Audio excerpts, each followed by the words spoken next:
ಒಂದು ನಿಮಿಷ ಕಣ್ಣುಗಳನ್ನು ಮುಚ್ಚಿ ನಾವು ಪ್ರಾರ್ಥನೆ ಮಾಡೋಣವಾ? ಸ್ತೋತ್ರ ಕರ್ತನೇ, ಸ್ತೋತ್ರಪ್ಪ. ವಾಕ್ಯವಾಗಿರುವ ಯೇಸಯ್ಯ, ನೀನು ವಾಕ್ಯದಿಂದ ನಮ್ಮನ್ನು ಬಲಪಡಿಸಬೇಕೆಂದು, ವಾಕ್ಯಕ್ಕೆ ಸಮರ್ಪಿಸಿಕೊಂಡವರಾಗಿ ನಾವು ಬದುಕುವಂತೆ ಕೃಪೆ ಮಾಡಬೇಕೆಂದು, ನಿನ್ನ ದಾಸನ ಮನಸ್ಸಿನ ಮನೆಗೆ ಮಾತನಾಡಬೇಕೆಂದು ಯೇಸುವಿನ ನಾಮದಲ್ಲಿ ಪ್ರಾರ್ಥಿಸ್ತೇನೆ. ಆಮೆನ್. ಹಲ್ಲೆಲೂಯಾ. ಇಲ್ಲಿ ಮತ್ತೊಂದು ಆವೃತ್ತಿ ಮೇಲೂ ನಾನು ಕರ್ತನಾದ ಯೇಸು ಕ್ರಿಸ್ತನ ನಾಮದಲ್ಲಿ ಆರಿಸಿ ಶುಭವನ್ನು ಕೋರುತ್ತೇನೆ. ಇವತ್ತಿನ ದಿವಸದಲ್ಲಿ ನಾವೆಲ್ಲ ನಿಮ್ಮನ್ನು ಒಂದು ಪ್ರಶ್ನೆ ಕೇಳಿದ್ರೆ ನೀವೇನು ಹೇಳ್ತೀರ ಅಂತ ನಮಗೆ ಇವಾಗ ನೋಡಬೇಕು. ಕ್ರೈಸ್ತರೆಂದು ಹೇಳಲು ನಿಮ್ಮಲ್ಲಿ ಗುರುತುಗಳು ಇವೆ ಅಂತ ಹೇಳಿದ್ರೆ ಯಾವುದನ್ನ ಹೇಳ್ತೀರ? ಗುರುತು ಕಾಣಿಸ್ಬೇಕು, ನನ್ನ ಕಣ್ಣಿಗೆ ಕಾಣಿಸ್ಬೇಕು. ನೀವು ಕ್ರೈಸ್ತರು ಅಂತ ಹೇಳೋದಕ್ಕೆ ಗುರುತುಗಳೇನಿದೆ ಅಂತೇಳಿ ಹೇಳಿದ್ರೆ ಏನಂತ ಹೇಳ್ತೀರಾ? ಹಾಂ. ಆದರೆ ಇವತ್ತು ಸಮಾಜದಲ್ಲಿ ಕ್ರೈಸ್ತರಂತೂ ತೋರಿಸ್ಕೊಳ್ಳೋದಕ್ಕೆ ಸ್ತ್ರೀಯರು ಬೊಟ್ಟಿಡಲಿದೆ, ಪುರುಷರು ಬಣ್ಣದ ಬಟ್ಟೆ ಧರಿಸಲುವಂತೆ. ಇದು ಪದ್ಧತಿಯಾಗಿದೆ. ಕ್ರೈಸ್ತರು ಅಂತ ಹೇಳಿದ್ಮೇಲೆ ನಾವೇನಂತೆ ವೈಟ್ ಆ್ಯಂಡ್ ವೈಟಲ್ಲೇ ಇರಬೇಕು ಅನ್ನೋದು ಪುರುಷರ ಒಂದು ಸಿದ್ಧಾಂತವಾಗಿ. ಇನ್ನೊಂದು ಕಡೆ ಸ್ತ್ರೀಯರು ಬೊಟ್ಟು ಇಡಬಾರ್ದು. ಏನಕ್ಕೆ ಬೊಟ್ಟು ಇಟ್ಟಿಲ್ಲ ಅಂತ ಕೇಳಿದ್ರೆ ನಾವು ಕ್ರೈಸ್ತರಲ್ವಾ ಅಂತ ಕಾರಣಗಳನ್ನ ಹೇಳೋದಕ್ಕೆ ಇದೆ. ಈಗ ನಿಮಗೆಲ್ಲ ಒಂದು ಪ್ರಶ್ನೆ ಬರುತ್ತೆ, ಹಂಗೆ ನಾವು ಇಡಬೇಕಾ ಬೇಡ ಬ್ರದರ್, ಏನು ಈ ಥರ ಕನ್ಫ್ಯೂಷನ್ ಮಾಡ್ತೀರಾ ನಮ್ಮನ್ನು ಅಂತ ಗೊಂದಲ ಬರುತ್ತೆ ಅಲ್ವಾ? ಆರಂಭ ದಿವಸಗಳಲ್ಲಿ ನಾವು ದೇವರ ಹತ್ರ ಬರುವಾಗ ನಮ್ಮ ಕುಟುಂಬದಲ್ಲಿ ಎಲ್ಲರೂ ನಮಗೆ ಸಪೋರ್ಟ್ ಆಗಿದ್ದರೆ, ಮುಖ್ಯವಾಗಿ ಮದುವೆ ಆಗಿರೋರಾಗಿದ್ದರೆ ಗಂಡ ಹೆಂಡತಿ ಮಕ್ಕಳು ಕುಟುಂಬ ಎಲ್ಲರೂ ಒಂದೇ ಮನಸ್ಸಿಂದ ಇದ್ದರೆ ನೀವು ಆರಾಮಾಗಿ ಏನು ಮಾಡ್ಬೋದು, ನಿಮ್ಮ ಈ ಪದ್ಧತಿಯನ್ನು ಆಚರಣೆ ಮಾಡ್ಬೋದು. ಏನು ಬೊಟ್ಟು ಹಿಡ್ದಿರ ಇರ್ಬೋದು. ಈಗ ಒಂದು ವೇಳೆ ಗಂಡ ರಕ್ಷಣೆ ಹೊಂದಿಲ್ಲ, ಈಕೆ ಮಾತ್ರ ದೀಕ್ಷಾಸ್ನಾನ ತೆಗೆದುಕೊಂಡಿರ್ತಾರೆ, ರಹಸ್ಯ ದೀಕ್ಷಾಸ್ನಾನ. ಆದರೆ ಕುಟುಂಬದಲ್ಲಿ ಅವರ ಅತ್ತೆ ಮಾವ ಸಮಾಜದಲ್ಲಿ ಎಲ್ಲರ ಜೊತೆ ಇರಬೇಕು ಅಂತ ಹೇಳುವಾಗ ಆಕೆ ಬೊಟ್ಟಿಟ್ಕೊಂಡು ಬಂದು ದೇವರನ್ನು ಆರಾಧನೆ ಮಾಡಿದ್ರೆ, ನೀನು ಈ ರೀತಿಯಾಗಿ 2 ವೇಷ ಆಗ್ತಾ ಇದೆಯಾ, ನೀನು ನನ್ನ ಹತ್ರ ಬೇಡ ಅಂತೇಳಿ ಯಾವತ್ತೂ ದೇವರ ತಿರಸ್ಕಾರ ಮಾಡುವ ದೇವರಲ್ಲ. ನೀನು ಇವತ್ತು ತಿಳ್ಕೋಬೇಕಾಗಿರೋದು ಬೊಟ್ಟಿಡೋದು ಯಾವಾಗ ಇಡಬೇಕು ಯಾವಾಗ ಇಡಬಾರ್ದು ಅನ್ನೋ ವಿಷಯನ ತಿಳಿದುಕೊಳ್ಳೋದಕ್ಕೆ ಮುಂಚೆ ನೀನು ಸಮಾಜದಲ್ಲಿ ಕ್ರಿಸ್ತನ ಪ್ರೀತಿಯನ್ನು ಹಂಚಿಕೊಳ್ಳುವಂಥವರಾಗಿದೆಯಾ ಅನ್ನೋದನ್ನು ನೀನು ತಿಳ್ಕೋಬೇಕು. ಪುರುಷರಾಗಿದ್ದ ಮಾತ್ರಕ್ಕೆ ನಾವು ಬಿಳಿ ಬಟ್ಟೆ ಧರಿಸ್ತೀವಿ, ನಾವು ಬೇರೆ ಬಣ್ಣದ ಬಟ್ಟೆ ಧರಿಸಲ್ಲ ಅನ್ನೋದು, ಇದೆಲ್ಲವೂ ಕೂಡ ಮಾಡಿದವ್ರನ್ನ ನಾನು ತಪ್ಪು ಅಂತ ಹೇಳಲ್ಲ, ಮಾಡೋರು ಬೇರೆಯವ್ರಿಗೆ ತಪ್ಪು ಅಂತ ಹೇಳಬಾರ್ದು. ಮಾಡೋರು ಏನು ಮಾಡಬಾರ್ದು, ಬೇರೆಯವ್ರನ್ನ ತಪ್ಪು ಅಂತ ಹೇಳಬಾರ್ದು. ಹಾಗೆಯೇ ಈ ಬೊಟ್ಟು ವಿಷಯದಲ್ಲೂ ಕೂಡ ಇವತ್ತೊಂದು ನೀವು ಸರಿಯಾಗಿ ಕ್ಲಾರಿಟಿ ತಗೋಬೇಕು. ನಮ್ಮ ಹಣೆಗೆ ದೇವರ ಮುದ್ರೆ ಹಾಕಬೇಕು ಅಂತ ಅಂದ್ಕೊಂಡಿದ್ದಾರೆ, ದೇವರ ಮುದ್ರೆ. ಆ ಮುದ್ರೆ ನಾವು ಬೀಳಬೇಕು ಅನ್ನೋವಾಗ ಇಲ್ಲಿ ಬೇರೆ ಏನು ಇರಬಾರ್ದು. ಅಂದರೆ ಯಾವಾಗ ಮುದ್ರೆ ತಗೊಳ್ತೀವಿ ಅಂತ ಹೇಳಿದ್ರೆ, ದೀಕ್ಷಾಸ್ನಾನ ತೆಗೆದುಕೊಂಡಿದ್ದ ತಕ್ಷಣ ನಾನು ದೇವರ ಮಗನು ದೇವರ ಮಗಳು ಎಂಬುದಕ್ಕೆ ಗುರುತಾಗಿ ನಮ್ಮನ್ನು ದೇವರು ಮುದ್ರೆ ಮಾಡಿಸ್ಕೊಳ್ತಾರೆ. ನೀನು ಮುದ್ರೆ ಹೊಂದಿದ ಮೇಲೆ ಆ ಸ್ಥಳದಲ್ಲಿ ಬೇರೆ ಒಂದಕ್ಕೆ ಸ್ಥಳಾವಕಾಶ ಕೊಡೋದು ಅವಶ್ಯಕತೆ ಇಲ್ಲ ಎಂಬುದನ್ನು ಅರಿತುಕೊಳ್ಳುವ ಕಾಲ ಬರೋವರೆಗೂ, ಆ ಕುಟುಂಬ ಪೂರ್ತಿಯಾಗಿ ಎಲ್ಲರೂ ರಕ್ಷಣೆ ಹೊಂದೋವರೆಗೂ ನೀನೇನು ಮಾಡ್ಬೋದು, ಇಟ್ಕೋಬೇಕಾ ಬೇಡ ಅನ್ನೋದನ್ನು ನೀನು ತೀರ್ಮಾನ ಮಾಡಬೇಕು. ಇಲ್ಲಿ ನಾವು ಸಮಾಜದಲ್ಲಿ ಬದುಕೋವಾಗ ಏನು ಬರ್ತದೆ, ನೀವು ಈ ಕಡೆನೂ ಇಲ್ಲ ಆ ಕಡೆ ಇಲ್ಲ, ದೀಪದ ಮೇಲೆ ಇಲ್ಲಿ ಮಧ್ಯ ಗೋಡೆ ಮೇಲೆ ಇಟ್ಟ ದೀಪ ಥರ ಮಾಡಿಬಿಟ್ರಿ ಅನ್ನೋ ಪರಿಸ್ಥಿತಿಗೆ ನೀವು ಇದ್ದೀರಾ ಇವಾಗ ಅಲ್ವಾ? ಆಗ್ತಾನೆ ಇದೆ ನಿಮ್ಮ ಪ್ರಶ್ನೆ. ಸರಿಯಾಗಿ ಅರ್ಥ ಮಾಡ್ಕೊಳ್ಳಿ. ನಿಮ್ಮ ಕುಟುಂಬದಲ್ಲಿ ಎಲ್ಲರೂ ಸಪೋರ್ಟ್ ಇದ್ದರೆ ನೀವು ಧಾರಾಳವಾಗಿ ಹೇಗೆ ಬೇಕಾದ್ರೆ ಬದುಕ್ಬೋದು. ಎಷ್ಟೋ ರಹಸ್ಯ ಕ್ರೈಸ್ತರುಗಳು ಇವತ್ತಿದ್ದಾರೆ, ಅವರೆಲ್ಲ ಹೊರಗೆ ಬರದೇ ಇರೋದಕ್ಕೆ ಕಾರಣ ಇಂಥ ಒಂದು ಪದ್ಧತಿ ಬಂದಿರೋದ್ರಿಂದನೇ. ದೇವರು ಯಾವತ್ತೂ ಹೊರಗೆ ಇರೋದನ್ನು ನೋಡಲ್ಲ. ನಿಮ್ಮ ಹೊರಗಡೆ ಕಾಣಿಸ್ಬೇಕಾಗಿರೋದು ಒಳಗಡೆ ಕಾಣಿಸ್ಬೇಕಾಗಿರೋದು ಏನು ಅಂತೇಳಿ ನಾವು ನೋಡುವಾಗ ಕ್ರೈಸ್ತರು ಗುರುತಿಸುವುದಕ್ಕೆ ಒಂದು ಆತ್ಮಿಕ ಫಲಗಳನ್ನ ದೇವರು ಇಟ್ಟಿದ್ದಾರೆ. ಪ್ರೀತಿ, ಸಂತೋಷ, ಸಮಾಧಾನ, ದೀರ್ಘಶಾಂತಿ, ದಯೆ, ಉಪಕಾರ, ನಂಬಿಕೆ, ಸಾಧುತ್ವ, ಶಮೆದಮೆ. ಇದು ಆತ್ಮಿಕ ಫಲಗಳು. ನಿನ್ನಲ್ಲಿ ಕ್ರಿಸ್ತನ ಪ್ರೀತಿ ಹೊರಗಡೆ ಕಾಣಬೇಕು. ಅರ್ಥ ಆಯ್ತಾ? ಸಂತೋಷ ಕಾಣಬೇಕು. ಏನಿಲ್ಲ ಅಂದರೂ ಕೂಡ ನಿನ್ನಲ್ಲಿ ಸಂತೋಷ ಕಾಣಬೇಕು. ಇವತ್ತು ದುಡ್ಡಿದ್ರೆ ಒಂದು ರೀತಿ, ಯಾವುದೇ ಸಮಸ್ಯೆ ಶೋಧನೆ ಬಾಧೆ ಇಲ್ಲ ಅಂದರೆ ಒಂದು ರೀತಿ, ಆ ಬದುಕಲ್ಲ ನಮ್ಮದು. ನಮ್ಮ ಬದುಕು ಎಲ್ಲ ಇಕ್ಕಟ್ಟುಗಳ ಮಧ್ಯದಲ್ಲೂ, ಎಲ್ಲ ಒಂದು ವಿಶ್ವದ ಶೋಧನೆಗಳಲ್ಲೂ ನಾವು ಸಂತೋಷವಾಗಿರೋದನ್ನು ತಿಳ್ಕೊಳ್ಬೇಕು. ಸಮಾಧಾನ ಪ್ರತಿ ವಿಷಯಕ್ಕೆ. ವಾಗ್ದಾನ ಎಂಥ ಅದ್ಭುತವಾದ ವಾಗ್ದಾನ. ವಾರ ವಾರ ಧ್ಯಾನ ಮಾಡ್ಕೊಂಡು ಬರ್ತೀವಿ. ಈ ವಾರ ಇಲ್ಲಿ ಮುಗಿಸ್ಕೊಂಡು ಹಂಗೆ ಹೋದರೆ ನೆಕ್ಸ್ಟ್ ವಾರಕ್ಕೆ ನಾನು ಸಬ್ಜೆಕ್ಟ್ಗೋಸ್ಕರ ನಾನು ವಾಕ್ಯಗಳನ್ನ ಧ್ಯಾನ ಮಾಡುವಾಗ ಆ ವಾಕ್ಯನ ಹಂಗೇ ರಿಪೀಟ್ ಮಾಡ್ತಿರ್ತಾರೆ. ಜೀವ ಮರಣ ನಾಲಿಗೆಯ ವಶ, ವಚನ ಪ್ರಿಯರು ಅದರ ಫಲವನ್ನು ಅನುಭವಿಸುವರು. ಎಂಥ ಒಂದು ವಾಗ್ದಾನ. ಇವತ್ತು ನೀನು ಸಮಾಧಾನ ಎಲ್ಲಿದೆ ಅಂದರೆ ನಿನ್ನ ಬಾಯಲ್ಲೇ ಇರೋದು. ಮೃದುವಾದ ಉತ್ತರ, ಮುತ್ಯವಾದ ಉತ್ತರ, ಇವೆಲ್ಲವೂ ಕೂಡ ಸಮಾಧಾನದ ಗುರುತುಗಳು. ದೀರ್ಘ ಶಾಂತಿ. ಶಿಲುಬೆ ಮೇಲೆ ಜಡಿಯಲ್ಪಟ್ಟಾಗಲೂ ಕೂಡ ದೇವರು ದೀರ್ಘ ಶಾಂತಿಯಿಂದ ಇದ್ದರು. ಇವರು ತಾವು ಏನು ಮಾಡುತ್ತೇವೆಂದು ಅರಿಯರು ಅಂದರು. ಸರ್, ಅಲ್ಲಿಗೆ ನಿಂತರ ಮತ್ತೆ ಹೋಗಿ ಕ್ಷಮಿಸಿ, ಮತ್ತೆ ಈಗ ತಂದೆಯಾದ ದೇವರ ಬಲಪಾರ್ಶ್ವದಲ್ಲಿ ಕುಳಿತುಕೊಂಡು ನನ್ನ ಮಗನು ನನ್ನ ಮಗಳು ಇವತ್ತಲ್ಲ ನಾಳೆ ಸರಿ ಹೋಗ್ತಾರೆ, ಇವತ್ತಲ್ಲ ನಾಳೆ ಸರಿ ಹೋಗ್ತಾರೆ. ಅದರಿಂದಲೇ ಇವತ್ತು ನೀವಿಲ್ಲಿ ಕುಂತಿದ್ದೀರ. ನೀವಿಲ್ಲಿ ಕುಂತಿರೋದಕ್ಕೆ ಅವರು ಇವತ್ತಲ್ಲ ನಾಳೆ ಅವರು ಸೆರೋಗ್ತಾರೆಂಬ ನೆನಪಿನಲ್ಲಿ ಇನ್ನೂ ನಿಮಗೋಸ್ಕರ ಪರಿತಪಿಸುವವರಾಗಿ, ಬೇಡುವವರಾಗಿ ತಂದೆಯಾದ ದೇವರ ಬಳಿ ನಮಗೋಸ್ಕರ ವಿಜ್ಞಾಪನೆ ಮಾಡುವವರಾಗಿದ್ದಾರೆ. ಆದ್ದರಿಂದ ಇವತ್ತು ನೀನು ನಾನು ಇಲ್ಲಿ ಕುಳಿತಿದ್ದೀವಿ. ಇಲ್ಲ ಅಂತ ಹೇಳಿದರೆ ನಾವೆಲ್ಲ ಶೂನ್ಯವಾಗ್ತಿದ್ವಿ. ಸೊ ಆ ದೀರ್ಘ ಶಾಂತಿ, ಇವತ್ತು ಆ ದೇವರನ್ನ ಆರಾಧಿಸುವಂಥ ನಿಮಗೆ ಆ ದೀರ್ಘ ಶಾಂತಿ ಇದೆಯಾ? ಒಂದೇ ಕ್ಷಣದಲ್ಲಿ ನಮ್ಮ ಮೂಗಿನ ಮೇಲೆ ಕೋಪ ಬಂದು ನಮ್ಮ ಮುಖದ ಮೇಲಿರುವ ಕಣ್ಗಳಿಂದ ಆ ಕೋಪನ ಹೊರಗಡೆ ತಳ್ಳಿ ನಮ್ಮ ಮುಖದಲ್ಲಿ ಆ ವಿಕಾರವನ್ನು ತೋರಿಸಿ ನಾವು ಏನು ಮಾಡ್ತೀವಿ? ಪ್ರತ್ಯುತ್ತರ ಕೊಟ್ಬಿಡ್ತೀವಿ. ಆ ದೀರ್ಘ ಶಾಂತಿ ನಮ್ಮ ಹತ್ರ ಇಲ್ಲ. ದಯೆ, ಉಪಕಾರ, ನಂಬಿಕೆ 7ನೇ ಸ್ಥಾನದಲ್ಲಿದೆ. ನಂಬಿಕೆ ಎಷ್ಟನೇ ಸ್ಥಾನದಲ್ಲಿದೆ? 7ನೇ ಸ್ಥಾನದಲ್ಲಿದೆ. ಸಾಧುತ್ವ. ಸಾಧುತ್ವ ಅಂದರೆ ಗೊತ್ತಾ? ತಡ್ಕೊಳ್ಬೇಕು, ಎಲ್ಲವನ್ನ ತಡ್ಕೊಳ್ಬೇಕು, ಸಹಿಸ್ಕೊಳ್ಬೇಕು.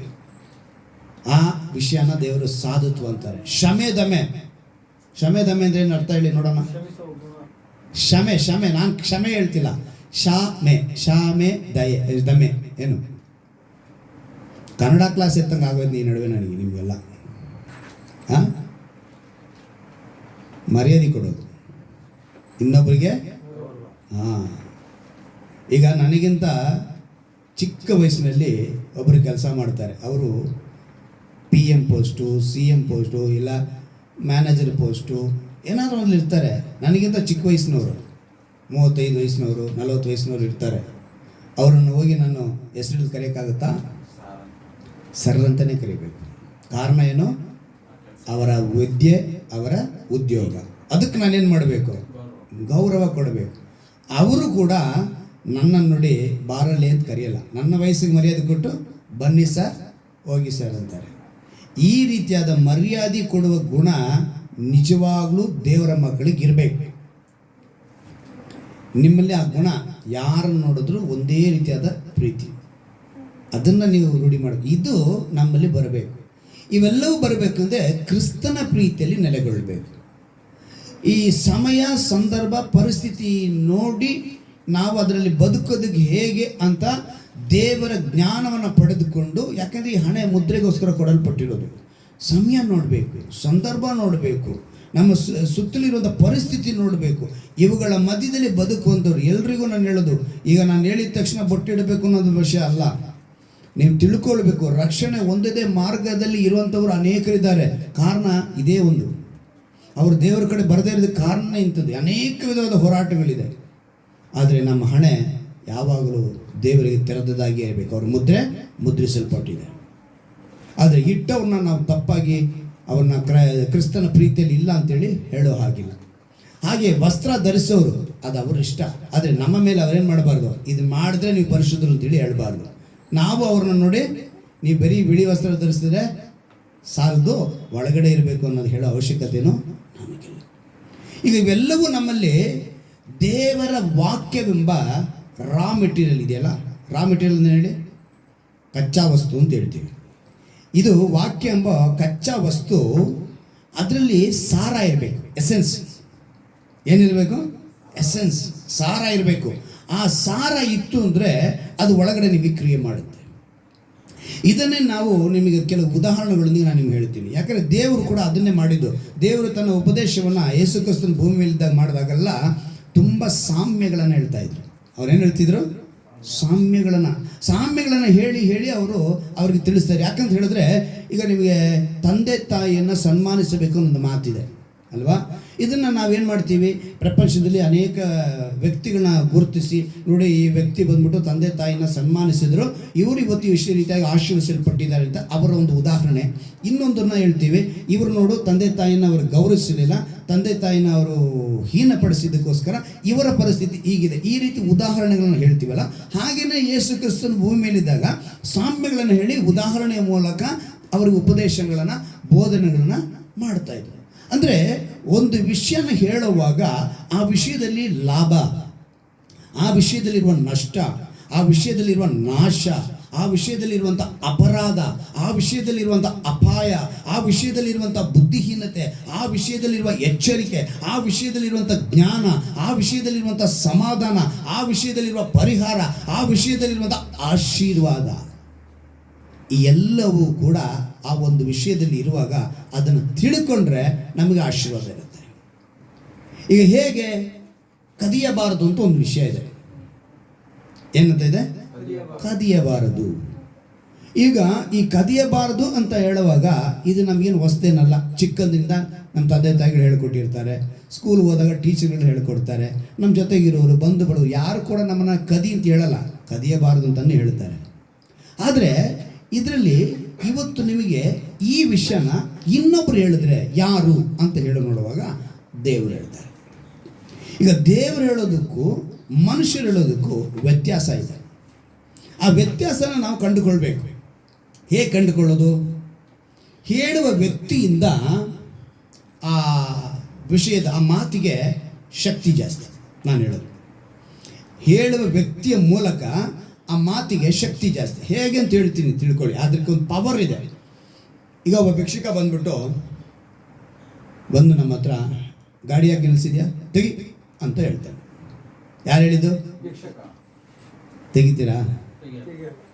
ಆಗ ಪೊಲೀಸವ್ರು ಬರ್ತಾರೆ, ಟ್ರಾಫಿಕ್ ಪೊಲೀಸರು, ಸೇಮ್ ಮಾತು ಹೇಳ್ತಾರೆ. ಏನಂತ? ಗಾಡಿ ತೆಗಿ.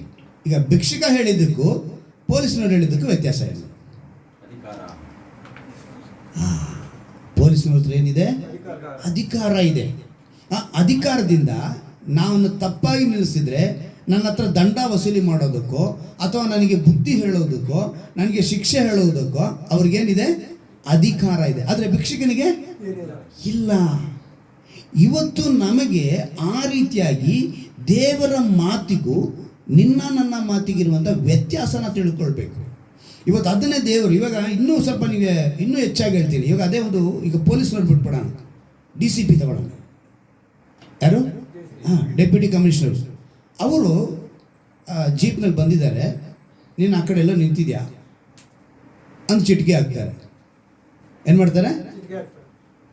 ಏನಯ್ಯ ನನಗೆ ಚಿಟಿಕೆ ಹಾಕ್ತೀಯಾ ಅಂತ ಹೇಳ್ತೀಯಾ?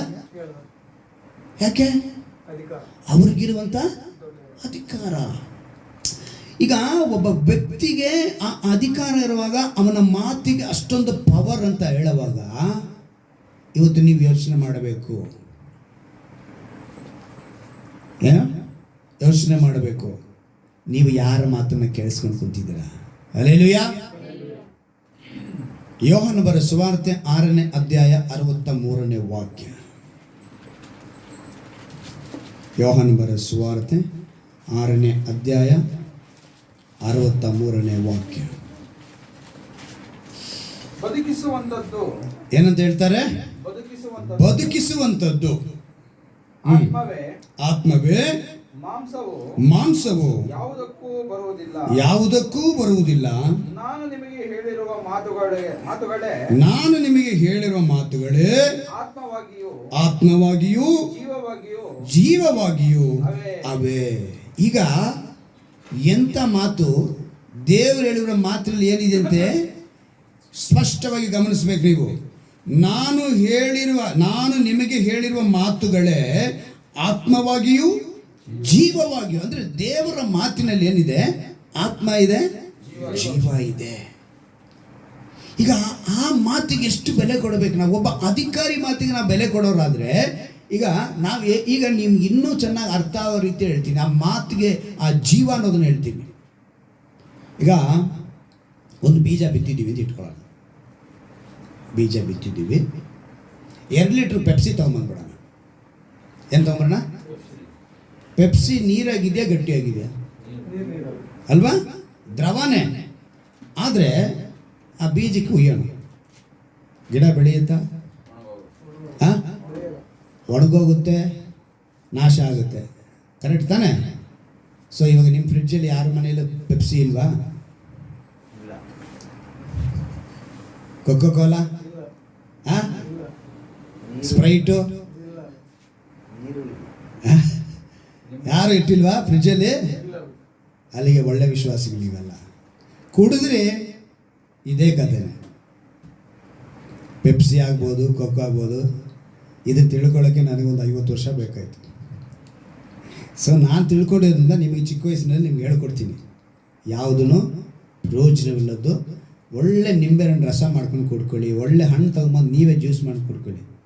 ಯಾರನ್ನ ನಿಮ್ಮ ಮನೆಗೆ ಒಂದು ವೇಳೆ ನಾನೇ ಬಂದರೂ ಕೂಡ ನನಗೆ ನೀವು ಬಿಸಿನೀರು ಕೊಡ್ಬೋದು, ಇಲ್ವಾ ತಣ್ಣೀರು ಕೊಡ್ಬೋದು. ಯಾಕಂತ ಹೇಳಿದ್ರೆ ಒಂದು ಮಾತಿದೆ, ಒಂದು ತಂಬಿಗೆ ನೀರು ಕೊಟ್ಟರು ಕೂಡ ಅದ್ರ ಕುಂಟಾದ ಆಶೀರ್ವ ಎಲ್ಲಂತೆ? ಪರಲೋಕದಲ್ಲಿ ಸೇರಾಯ್ತು ಅಂತ ಹೇಳಾಯ್ತು ಅಲ್ವಾ? ಸೊ ಇನ್ಮೇಲೆ ನಾನು ಬಂದಮೇಲೆ ಬೇರೆ ನೀರು ಕೊಟ್ಟು ಕಳಿಸ್ತೀರಾ? ನೀರು ಕೊಟ್ಟು ಕಳಿಸ್ಬಿಡಿ. ನೀರು ಕೊಟ್ಟಿದ್ದ ತಕ್ಕನಾದ ಆಶೀರ್ವಾದ ನಿಮಗೇನೆ. ಹಾಗೆ ಇನ್ನೊಂದು ಹೇಳ್ತೀನಿ, ಪಾಸ್ಟರ್ ಬಂದಾಗ ಪಾಸ್ಟರ್ ಜೊತೆ ಒಂದು ಇಬ್ಬರು ಇರ್ತಾರೆ. ನಾನು ಇದು ಅವಾಗವಾಗ ನೆನಪು ತರ್ತೀನಿ. ಪಾಸ್ಟರ್ಗೆ 15 ಪೀಸು, ಪಾಸ್ಟರ್ ಜೊತೆಗೆ ಬಂದವ್ರಿಗೆ 5 ಪೀಸು. ಪಾಸ್ಟರ್ಗೆ ಏನು ಬದಾರೆ ಚೆನ್ನಾಗಿಲ್ವಾ ಚೆನ್ನಾಗಿಲ್ವಾ ಅಂತ ಹೇಳಿ ತುಂಬಿಸೋದು. ಜೊತೆಗೆ ಬಂದವ್ರಿಗೆ ತಿನ್ನಿ ಬೆದ ಅಂತ ತುಂಬಿಸೋದು. ಏನು 5, 2 ಹಿಂಗೆ ಹೋಗ್ತಾ ಇದೆ. ಆದರೆ ಇನ್ನು ಮುಂದೆ ನಮಗೆ ನಾನು ಬಂದರೆ ನನಗೆ ನಾನ್ ವೆಜ್ ಹಾಕಲೇಬೇಡಿ, ಹೇಳ್ಬಿಡ್ತೀನಿ ನಾನು ಡೈರೆಕ್ಟಾಗಿ. ಬೇಡ, ಆರೋಗ್ಯ ಕೆಟ್ಟೋಗುತ್ತೆ ನಮಗೆ. ಪಕ್ಕದಲ್ಲಿರೋರಿಗೆ 15 ಪೀಸ್ ಹಾಕಿ, ನನಗೆ 2 ಪೀಸ್ ಹಾಕಿ. ಏನಕ್ಕೆ ಹೇಳ್ತೀನಿ ಗೊತ್ತಾ? ಇವೆಲ್ಲವೂ ನಮ್ಮ ಆರೋಗ್ಯಕ್ಕೆ ಕೆಟ್ಟದ್ದು. ಈಗ ಬೀಜ ಬಿತ್ತಿದ್ದೀವಿ, ನಮಗೆ ಪೆಪ್ಸಿ ಹುಯ್ದರೆ ಗಿಡ ಬೆಳೆಯಲ್ಲ ಅಂತ ಗೊತ್ತಿದೆ. ಅದೇ ನೀನು 50 ಮಿಲ್ಲಿ ನೀರನ್ನ ಡೈಲಿ ಹಾಕೋ, ಆ ಗಿಡ ಬೆಳೆಯುತ್ತೆ ಬೆಳೆಯಲ್ವಾ? ಇವತ್ತು ಟೆಕ್ನಾಲಜಿ ಇಂಪ್ರೂವ್ ಹೆಂಗಾಗಿದೆ ಅಂತ ಹೇಳಿದ್ರೆ, ನಮಗೆ ಗಿಡಗಳಿಗೆ ಮೊದಲೆಲ್ಲ ಪಾತಿ ಕಟ್ಟಿ ಮಾಡ್ತೀವಿ, ಇವಾಗ ಟ್ಯೂಬ್ಗಳು ಹಾಕ್ಬಿಟ್ಟು ಹನಿ ತೊಟ್ಟಿಕ್ಕುತ್ತೆ. ಅದರಲ್ಲಿ ಎಷ್ಟು ನೀರು ಬೇಕೋ ಅಷ್ಟಕ್ಕೆ ಆನ್ ಮಾಡಿ ಒಂದು ಡಿಫ್ರೆಂಟಾಗಿ ಇವತ್ತು ಬೆಳೆ ಬೆಳೀತಾರೆ. ಯಾವುದೇ ಒಂದು ಅಂದರೆ ಇವತ್ತು ನೀನು ಅದನ್ನು ತಿಳ್ಕೋಬೇಕು. ದೇವರ ಮಾತಿನಲ್ಲಿ ಆತ್ಮವಿದೆ, ಜೀವವಿದೆ. ಗಾದೆ ಮಾತಿದೆ, ಬೆಳ್ಳಗಿರುವುದೆಲ್ಲ ಅಲ್ವಾ? ಇದ್ದ ಮೇಲೆ ಇನ್ನೊಂದು ಮಾತಿದೆ, ತಿಳಿಯಾಗಿರುವುದೆಲ್ಲ ನೀರಲ್ಲ, ಬೆಳ್ಳಗಿರುವುದೆಲ್ಲ ಹಾಲಲ್ಲ, ತಿಳಿಯಾಗಿರುವುದೆಲ್ಲ ನೀರಲ್ಲ. ದ್ರವದ ರೂಪದಲ್ಲೇ ಇರುವಂಥ ಪೆಪ್ಸಿ, ಕೊಕ್ಕೋ ಯಾವುದೇ ಹಾಕಿದ್ರು ಕೂಡ ಗಿಡ ಬೆಳೆಯಲ್ಲ ಅಂತ ಗೊತ್ತಿರುವಂಥ ನಾವುಗಳು ಅದರಲ್ಲಿ ಬಿದ್ದೋಗಿದ್ದೀವಿ. ಅಂದರೆ ಜೀವವಾಗಿರುವಂಥ ನೀವು ಜೀವವಿಲ್ಲದನ್ನು ಕುಡಿತಾ ಇಲ್ಲ. ಅದೇ ಜೀವವುಳ್ಳ ವಾಕ್ಯವನ್ನು ನೀವು ತಿಳ್ಕೋಬೇಕಂದ್ರೆ ನಿಮ್ಮಲ್ಲಿ ಆ ಜೀವ ವಾಕ್ಯದ ಬೆಲೆ ಗೊತ್ತಾಗಬೇಕು. ದೇವರ ವಾಕ್ಯವು ಯೋಹನ ಬರೆದ ಸುವಾರ್ತೆ 17ನೇ ಅಧ್ಯಾಯದಲ್ಲಿ 17ನೇ ವಾಕ್ಯದಲ್ಲಿ ಹೇಳಲ್ಪಟ್ಟಿದೆ, ನಿನ್ನ ವಾಕ್ಯವೇ ಸತ್ಯವು ಅಂತ ಹೇಳಲ್ಪಟ್ಟಿದೆ. ಏನಂತ ಹೇಳಲ್ಪಟ್ಟಿದೆ? ನಿನ್ನ ವಾಕ್ಯವೇ ಸತ್ಯವು. 14ನೇ ಅಧ್ಯಾಯ 6ನೇ ವಾಕ್ಯದಲ್ಲಿ ಹೇಳಿದೆ, ನಾನೇ ಮಾರ್ಗವು, ನಾನೇ ಸತ್ಯವು, ಜೀವವು ಆಗಿದ್ದೇನೆ ಅಂತ ಹೇಳಲ್ಪಟ್ಟಿದೆ. ದೇವರ ಮಾತುಗಳು ಜೀವವುಳ್ಳದಾಗಿದೆ. ಅದೇ ನೀವು ಯೋಹಾನನ ಬರೆದ ಸುವಾರ್ತೆ 1ನೇ ಅಧ್ಯಾಯದಲ್ಲಿ ನೀವು 1-2ನೇ ವಾಕ್ಯದಲ್ಲಿ ನೋಡಿದ್ರೆ, ಆದಿಯಲ್ಲಿ ವಾಕ್ಯವಿತ್ತು, ಆ ವಾಕ್ಯವು ದೇವರ ಬಳಿಯಲ್ಲಿತ್ತು, ಆ ವಾಕ್ಯವು ದೇವರಾಗಿತ್ತು. ಸೊ ಆ ವಾಕ್ಯವೇ ಮಾತು, ಆ ಮಾತೇ ದೇವರು, ಆ ದೇವರೇ ನರಾವತಾರ ಎತ್ತಿದ್ದು. ನೀವು 14ನೇ ವಾಕ್ಯದಲ್ಲಿ ನೀವು ನೋಡುವಾಗ ಆ ವಾಕ್ಯವೆಂಬ ಆತನು ನರಾವತಾರ ಎತ್ತಿ ನಮ್ಮ ಮಧ್ಯದಲ್ಲಿ ವಾಸ ಮಾಡಿದನು ಅಂತೇಳಿ ಬರೆಯಲ್ಪಟ್ಟಿದೆ. ಯೋಹಾನನ ಬರೆದ ಸುವಾರ್ತೆ 1:14ನೇ ವಾಕ್ಯ. ಅಂದರೆ ದೇವರ ವಾಕ್ಯಕ್ಕೆ, ಅಂದರೆ ದೇವರ ಮಾತಿಗೆ ಒಂದು ಪವರ್ ಇದೆ, ಶಕ್ತಿ ಇದೆ. ನಿನ್ನ ಮಾತಿನಲ್ಲಿ ಇಲ್ಲ. ಈಗ ನಿಮ್ಗೆ ಇನ್ನೂ ಅರ್ಥ ಆಗೋಕೆ ಹೇಳ್ತೀನಿ. ನಾವು ಆದಿಕಾಂಡದಲ್ಲಿ 1ನೇ ಅಧ್ಯಾಯದಲ್ಲಿ ನಾವು ನೋಡ್ತೀವಿ, 1ನೇ ಅಧ್ಯಾಯ 3ನೇ ವಾಕ್ಯದಲ್ಲಿ ನೋಡ್ತೀವಿ, ಬೆಳಕಾಗಿಯಲಿ ಅನ್ನಲು, ಏನಂತೆ?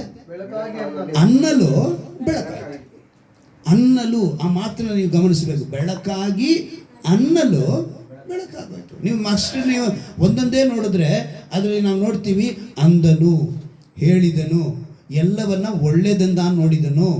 ಅಂದರೆ ದೇವರ ಮಾತಿನಲ್ಲಿ ಈಗ ನೀವು ಗಮನಿಸಿ, ದೇವರು ಯಾರೋ ಒಂದು ಬ್ಯಾಚ್ನ ಕರ್ಕೊಂಡ್ಬಂದು, ಕೆಲಸದವ್ರನ್ನ ಕರ್ಕೊಂಡ್ಬಂದು ಯಾವುದನ್ನು ಸೃಷ್ಟಿ ಮಾಡಲಿಲ್ಲ. ಕೆಲವು ಮನುಷ್ಯರನ್ನ ಕರ್ಕೊಂಡ್ಬಂದು ಇದನ್ನೆಲ್ಲ ಮಾಡು ಅಂತೇಳಿ ಯಾರು ಬ್ಯಾಚೋ ಇಲ್ಲ ಒಂದು ಗುಂಪು ಯಾರೋ ದೇವದೂತರನ್ನೋ ಇಲ್ಲ ಮನುಷ್ಯರು ಏನು ಮಾಡಲಿಲ್ಲ. ಯಾಕಂದ್ರೆ ಮನುಷ್ಯ ಉಂಟಾಗಿದೆ ಕೊನೆಯಲ್ಲಿ. ದೇವರು ತನ್ನ ಮಾತಿನಿಂದಲೇ ಆ ಶಕ್ತಿ, ಆ ಪವರ್, ಆ ಮಾತಿನ ಅಂದರೆ ಅವ್ರ ಮಾತಿಗೆ, ಅದಕ್ಕೆ ಜೀವ ಮರಣಗಳೆಲ್ಲಿದೆ? ನಾಲಿಗೆ. ವಾಗ್ದಾನ ಕೊಟ್ಟಿದ್ದು ಸುಮ್ಮನೆ ಅಲ್ಲ, ನಿನ್ನ ಮಾತಿನಲ್ಲಿ, ನಿನ್ನ ನಾಲಿಗೆಯಲ್ಲಿ ಆ ಮಾತಿದೆ. ಆ ಮಾತು ನೀನು ಕಾಯ್ದುಕೊಳ್ಬೇಕು. ಅದಕ್ಕೆ ದೇವರು ಎಚ್ಚರಿಕೆ ಪಡಿಸಿ ಇವತ್ತು ನಮಗೆ ಮಾತಿನ ಮೂಲಕ ತಿಳಿಸ್ತಾರೆ. ಅದೇ ಅಧ್ಯಾಯದಲ್ಲಿ 28ನೇ ವಾಕ್ಯದಲ್ಲಿ ಹೇಳ್ತಾರೆ, ಆದಿಕಾಂಡ 1:28 ದೊರೆತನ ಮಾಡಿದೆ ಅಂತ ಹೇಳಿದ್ರು. ಏನನ್ನು ಮಾಡಿದೆ ಅಂತ ಹೇಳಿದ್ರು? ದೊರೆತನ ಅಂದರೆ ಆಳ್ವಿಕೆ ಮಾಡಕ್ಕೆ ಹೇಳಿದ್ರು ದೇವ್ರು ನಮಗೆ. ಇವತ್ತು ಆ ದೊರೆತನದ ರೂಪ ಎಂಥದ್ದು ಅಂತ ಹೇಳ್ತೀನಿ, ಚೆನ್ನಾಗಿ ತಿಳ್ಕೊಳ್ಳಿ. ಯಾವಾಗ ಹೇಳಿದ್ದು? ಎಷ್ಟು ವರ್ಷದಿಂದ ಹೇಳಿದ್ದು? ದೊರೆತನ ಮಾಡಿ ಅಂತ ಹೇಳಿದ್ದು ಯಾವಾಗ? 6,000 ವರ್ಷ ಲೆಕ್ಕ. ಯೇಸು ಕ್ರಿಸ್ತನ ಹುಟ್ಟಿ 2,000ನ? ನೋಹನ ಕಾಲದಿಂದ ಯೇಸು ಕ್ರಿಸ್ತನಿಗೆ 2,000ನ? ನೋಹನ ಕಾಲದಿಂದ ಆದಾಮನ ಕಾಲಕ್ಕೆ 2,000. ಅಲ್ಲಿ 6,000 ವರ್ಷದ ಹಿಂದೆ ನಡೆದಂಥ ಒಂದು ಮಾತು. ಅವ್ರು ಹೇಳ್ತಾರೆ ಆಳ್ವಿಕೆ ಮಾಡು, ದೊರೆತನ ಮಾಡು ಅಂತ ಹೇಳಿದಂಥ ಮಾತು ದಿನೇ ದಿನೇ ಟೆಕ್ನಾಲಜಿ ಇಂಪ್ರೂವ್ ಆಗಿ ಯಾಕಂದರೆ ನೋಹನ ಕಾಲದಲ್ಲೇ ಬಂದೋಯ್ತು ಒಂದು ಟೆಕ್ನಾಲಜಿ. ಏನಂತೆ ಮೇಲೆ ಕಟ್ಕೊಂಡು ಹೋಗ್ಬಿಟ್ರು ಇವರು. ಆವಾಗಲೇ ಭಾಷೆಗಳ ತಾರುಮಾರು ಆಗಿದ್ದು. ಇಲ್ಲಾಂದರೆ ಇದ್ದಿದ್ದು ಒಂದೇ ಭಾಷೆ, ಇದ್ದಿದ್ದು ಒಂದೇ ಭಾಷೆ. ದೇವದೂತರಿಗೂ ದೇವರಿಗೂ ಇದ್ದಂಥ ಮನುಷ್ಯರಿಗೂ ಇದ್ದಂಥ ಒಂದೇ ಭಾಷೆ. ದೇವರು ಮಾತನಾಡಿದ ಭಾಷೆ ಯಾವುದನ್ನು ಗೊತ್ತಾ?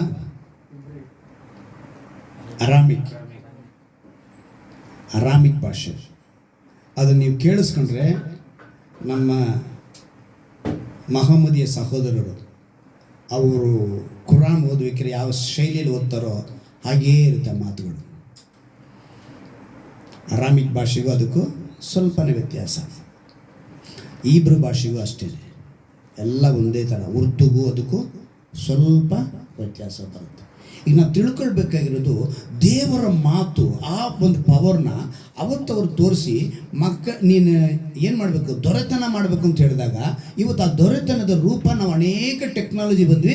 ಇವತ್ತು ನಿಮ್ಮ ಕಣ್ಮುಂದೆ ಇರೋ ಟೆಕ್ನಾಲಜಿ ಹೇಳ್ತೀನಿ. ಐಫೋನಲ್ಲಿ ನಾವು ಸಿರಿ ಅಂತ ಹೇಳಿದ ತಕ್ಷಣ ಏನು ಮಾಡುತ್ತೆ? ಅದು ಮಾತಾಡುತ್ತೆ. ಯಾವುದು? ಐಫೋನ್. ಆಂಡ್ರಾಯ್ಡ್ ಫೋನಲ್ಲಿ ನಾವು ಗೂಗಲ್ನಲ್ಲಿ ಮಾತಾಡಲ್ವಾ? ಇವತ್ತು ಎಷ್ಟೋ ಜನಕ್ಕೆ ವಿದ್ಯೆ ಇದ್ದವರು ಏನಾದ್ರು ಒಂದು ಅಡ್ರೆಸ್ ಬೇಕು, ಏನಾದ್ರು ಒಂದು ವಿಷಯ ತಿಳ್ಕೊಳ್ಬೇಕು ಅಂದರೆ ಗೂಗಲ್ ಹತ್ರ ಏನು ಮಾಡ್ತಾರೆ? ಮಾತನಾಡ್ತಾರೆ. ಮಾತಾಡ್ತಾ ಇದೆಯಾ? ಮಾತಾಡ್ತಿಲ್ವಾ? ಮಾತಾಡ್ತಾ ಇದೆ. ಅಂದರೆ ಫೇಸ್ ರೆಕಗ್ನೈಸ್ ಮಾಡ್ತಾ ಇದೆ. ನಮ್ಗೆ ಇವಾಗ ಕೆಲವು ಹಾಸ್ಪಿಟ್ಲಿಗೆ ಹೋದರೆ ನಾವು ಹೋಗ್ತಿದ್ದಂಗೆ ಡೋರ್ ಓಪನ್ ಆಗುತ್ತೆ. ಯಾವ ಸೆಕ್ಯೂರಿಟಿ ಇಲ್ಲ, ಯಾರು ಇಲ್ಲ. ಹೆಂಗೆ? ಕಾರಣ ಟೆಕ್ನಾಲಜಿ. ಮನುಷ್ಯ ಇವತ್ತು ದೊರೆತನ ಮಾಡೋದಕ್ಕೆ ಅಷ್ಟೊಂದು ಜ್ಞಾನವನ್ನು ಬೆಳೆಸ್ಕೊಂಡು, ಇನ್ನೊಂದಿದೆ, Alexa switch on the light ಏನಂತ ಹೇಳ್ತಾರೆ? AC ಆನ್ ಮಾಡು, TV ಆನ್ ಮಾಡು, ಲೈಟ್ ಮಾಡು ಅಂತ. ಯಾವುದಂತೆ? ಅಲೆಕ್ಸಾ. ರೋಬೋ ಥರ ಆಗೋಯ್ತು ಅದು. ಸೊ ಇವತ್ತು ರೋಬೋ ಕೂಡ ಮನುಷ್ಯನ ಮಾತು ಕೇಳುತ್ತೆ. ಕೆಲವು ಮಕ್ಕಳಿಗೆ ಗೊಂಬೆಗಳು ಬಂದ ಆಟ, ಟಾಯ್ಸು, ನಾವು ಮಾತನಾಡಿದ್ರೆ ಓಡ್ ಬರ್ತವೆ ಟಾಯ್ಸ್. ಆ ಥರ ಟಾಯ್ಸ್ ಇದೆ. ಅಂದರೆ ಒಬ್ಬ ಮನುಷ್ಯನ ಟೆಕ್ನಾಲಜಿಗೆ ಇಷ್ಟೊಂದು ಶಕ್ತಿ ಬಂದಿದೆ ಅಂದರೆ ದೇವರ ಮಾತಿಗೆ ಎಷ್ಟು ಶಕ್ತಿ ಇದೆ ಅಂತ ನೀನು ನಾನು ತಿಳ್ಕೊಳ್ಬೇಕು. ಇವತ್ತು ನಾವು ಅದನ್ನು ತಿಳಿದಿದ್ರೆ ಸಂಪೂರ್ಣತೆ ನಮ್ಮ ಹತ್ರ ಬರುತ್ತೆ. ಇವತ್ತು ನಾವು ಅದನ್ನು ತಿಳ್ಕೋಬೇಕಂತಾನೆ ದೇವರು ನಮ್ಮನ್ನು ಇವತ್ತು ಕೆಲವು ಮನುಷ್ಯರ ಮೋಟಿವೇಶನ್ ಸ್ಪೀಚ್ ಇದೆ, ಇನ್ಸ್ಪಿರೇಷನ್ ಸ್ಪೀಚ್ ಇದೆ ಅಲ್ವಾ? ಬದಲಾಗ್ತಾರೆ ತಾತ್ಕಾಲಿಕವಾಗಿ. ಯಾವಾಗ? ಎಷ್ಟೊತ್ತಿಗೆ? ತಾತ್ಕಾಲಿಕವಾಗಿ. ಅಂದರೆ ಟೆಂಪ್ರರಿ ಅಂತ ಅನ್ಕೊಳ್ಳೋಣ. ಅಂದರೆ ದೇವರ ಮಾತಿನಲ್ಲಿ ಸ್ವಸ್ಥತೆ ಇದೆ, ಬಿಡುಗಡೆ ಇದೆ, ಬದಲಾವಣೆ ಇದೆ, ಮಾನಸಾಂತರ ಹೊಂದುತ್ತಾರೆ. ದೇವರ ಮಾತು ಯಾವತ್ತೂ ಇಪ್ಟನೈಸ್ ಅಲ್ಲ. ಅದು ಗೊತ್ತಾ? ಇಪ್ಟನೈಸ್ ಅಂದರೆ ಏನು ಅರ್ಥ? ಮೋಡಿ ಮಾಡೋ ಮಾತಲ್ಲ ಅದು. ಆಯ್ತಾ? ಅದು ಮಾನಸಾಂತರದ ಮಾತು. ಕೆಲವೊಮ್ಮೆ ಮನುಷ್ಯರ ಮಾತುಗಳು ಪರಿಣಾಮ ಬೀರುತ್ತೆ ನಮ್ಮ ಮೇಲೆ. ಅದನ್ನು ಕೂಡ ಹೇಳ್ತೀವಿ. ಈಗ ಡಾಕ್ಟರ್ ಹತ್ರ ಹೋಗ್ತೀರಾ, ಡಾಕ್ಟರ್ನರು ಏ ಏನಯ್ಯ ಇನ್ನೂ ಬದುಕೇ ಇದೆಯಾ ಅಂತ ಹೇಳ್ದಂತ ಇಟ್ಕೊಳ್ಳಿ, ಏನಾಗ್ತೀರಾ? ನಿನಗೆ ಬಂದಿದ್ದ ಕಾಯಿಲೆಗೆ ಯಾವಾಗಲೂ ಗೊಟ್ಟಕ್ಕೆ ಅನ್ಬೇಕಿತ್ತಲ್ಲ ಅಂತ ಹೇಳ್ದಂತ ಇಟ್ಕೊಳ್ಳಿ ಡಾಕ್ಟ್ರು. ನಮ್ಗೆ ಇನ್ನು ನೆನೆಸ್ಟ್ ಮನಸ್ಸಿರುತ್ತಾ? ಸೊ ಡಾಕ್ಟ್ರ್ ಹತ್ರ ನಾವೇನಕ್ಕೆ ಹೋಗ್ತೀವಿ?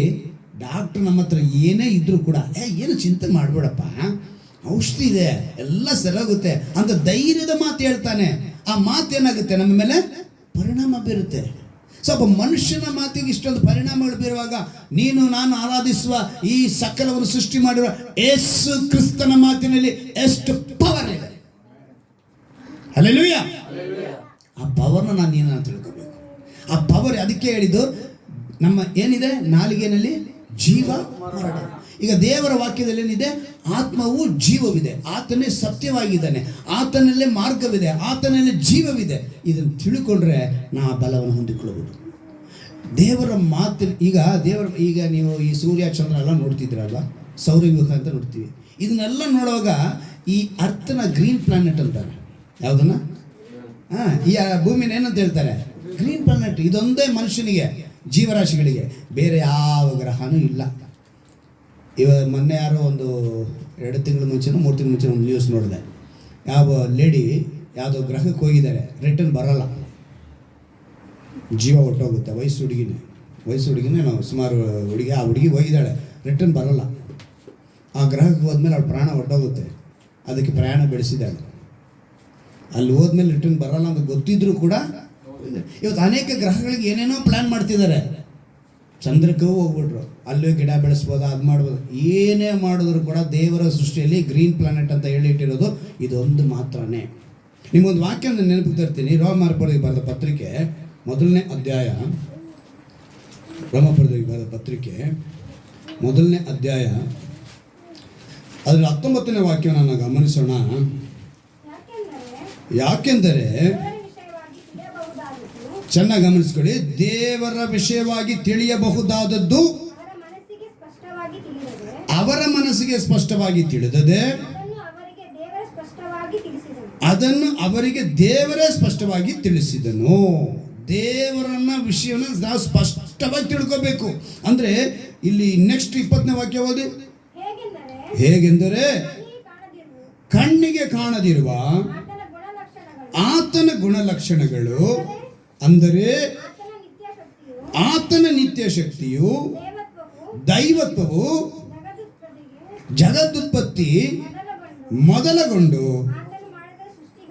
ಆತನು ಮಾಡಿದ ಸೃಷ್ಟಿಗಳ ಮೂಲಕ ಬುದ್ಧಿಗೆ ಗೊತ್ತಾಗಿ ಕಾಣಲ್ಪಡುತ್ತದೆ. ಚೆನ್ನಾಗಿ ಗಮನಿಸಿ, 20ನೇ ವಾಕ್ಯದಲ್ಲಿ ಹೇಳ್ತಾರೆ, ಆತನ ಗುಣಲಕ್ಷಣಗಳು ಅಂದರೆ ಆತನ ನಿತ್ಯ ಶಕ್ತಿಯು, ದೈವತ್ವವು ಯಾವಾಗ ಉಂಟಾಗಿದ್ದಂತೆ?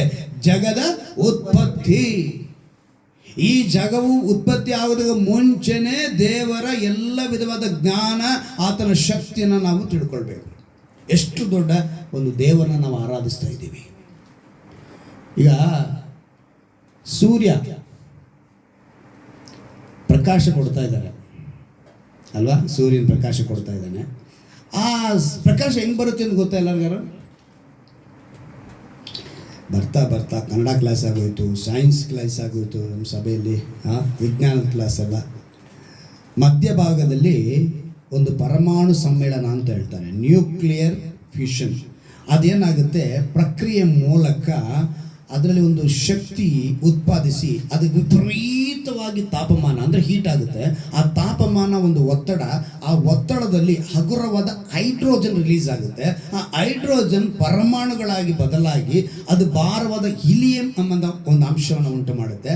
ಆ ಹಿಲಿಯಂ ಬಂದ್ಬಿಟ್ಟು ಪರಿವರ್ತನೆ ಆಗುತ್ತೆ. ಆ ಪರಿವರ್ತನೆಯ ರೂಪವೇ ದ್ರವ್ಯ ಶಕ್ತಿಯಾಗಿ, ಅಂದರೆ ಆ ಶಕ್ತಿಯ ಇನ್ನೊಂದು ರೂಪ ಶಾಖ, ಅದೇ ಬೆಳಕು. ಇಷ್ಟು ಸೂರ್ಯನಲ್ಲಿದೆ. ಇವಾಗ ಇಷ್ಟು ವಿಷಯ ನಿಮ್ಗೆ ಹೇಳಿದ್ನಲ್ಲ, ಇದೆಲ್ಲ ಬೇಕಾದ್ರೆ ಮರ್ತೋಗ್ಬಿಡಿ, ಆಯಿತಾ? ಇದನ್ನು ಮರ್ತೋಗ್ಬಿಡಿ. ನಿಮಗೆ ನೆನಪಿಗೆ ತರೋದು ಹೇಳ್ತೀನಿ. ಈ ನಡುವೆ ನಮಗೆ ಬಂದಿರೋ ಸಮಸ್ಯೆ ಗ್ಯಾಸ್ ಸಮಸ್ಯೆ. ಏನು ಸಮಸ್ಯೆ? ಸಿಲಿಂಡರ್ ಬುಕ್ ಮಾಡಿದ್ರೆ ಅಲ್ವಾ? ಆದರೆ ಸೂರ್ಯನಲ್ಲಿ ನಿತ್ಯ ಪ್ರಕಾಶ ಇದೆಯಪ್ಪ. ಇವಾಗ ಯಾರಿಗೆ ಶಕ್ತಿ ಜಾಸ್ತಿ? ಅದನ್ನು ಉಂಟು ಮಾಡಿರೋ ಶಕ್ತಿ ಯಾರಿಗಿದೆ? ದೇವರಿಗೆ ಅವಾಗ ಅವರನ್ನು ಆರಾಧಿಸುವಂಥ ನಾವು ನೀನು ಹೇಗಿರಬೇಕು ಅಲ್ವಾ? ಎಷ್ಟು ಭಯ ಇರಬೇಕು, ಎಷ್ಟು ನಡುಕ ಇರಬೇಕು. ಆ ಸೂರ್ಯನಲ್ಲಿ ಇವತ್ತಿಗೂ ಸೂರ್ಯನ ಈಗ ನಾವು ಭೂಮಿನ ತೆಗೆದುಕೊಳ್ಳೋಣ, ಡೈಲಿ ಒಂದು ಸುತ್ತಿದ್ರೆ ಒಂದು ದಿವಸ, ಭೂಮಿ ತನ್ನ ತಾನು ಸುತ್ತಕೊಂಡ್ರೆ ಒಂದು ದಿನ 24 ಗಂಟೆ. ಅದೇ ಸೂರ್ಯನ ಸುತ್ತಿದ್ರೆ 365 ದಿನ, ಅಂದರೆ ಒಂದು ವರ್ಷ. ಯಾವುದು ನಿಂತರೂ ಕೂಡ ನೀನು ನಾನು ಇವತ್ತು ಕುಳಿತುಕೊಳ್ಳೋಕ್ಕೆ ಆಗಲ್ಲ. ಯಾವುದು ನಿಂತರೂ ಕೂಡ ಭೂಮಿ ಒಂದು ನಿಮಿಷ ನಿಂತ್ಕೊಳ್ಳಿ, ನಾವೆಲ್ಲ ಯಾರು ಇಲ್ಲ ಭೂಮಿ ಮೇಲೆ. ಎಂಥ ಶಕ್ತಿಯುಳ್ಳ ದೇವರು ನಮ್ಮ ದೇವರು, ನೀನು ನಾನು ಆರಾಧಿಸುವ ಯೇಸು ಕ್ರಿಸ್ತನು. ಹಲ್ಲೆಲೂಯಾ. ಆ ಶಕ್ತಿಯುಳ್ಳ ದೇವರು ತನ್ನ ನೋಡಿ, ಯಾವಾಗ ದೇವರ ಮಾತಿನಿಂದ ಇಂಥ ಶಕ್ತಿನ ತಿಳ್ಕೊಳ್ಬೇಕೋ ಆ ಮಾತಿನಲ್ಲಿ ಒಂದು ಪವರ್, ಆ ಶಕ್ತಿನ ತಿಳ್ಕೊಳ್ಬೇಕು. ಅದಕ್ಕೆ ಒಂದು ಹಾಡಿದೆಯಲ್ಲ, ಮಾತನಾಡುವ ಓ ಯೇಸುವೆ, ಮಾತನಾಡುವ ಓ ಯೇಸುವೆ, ನಿಮಗೆ ಆರಾಧನೆ, ನಿಮಗೆ ಆರಾಧನೆ,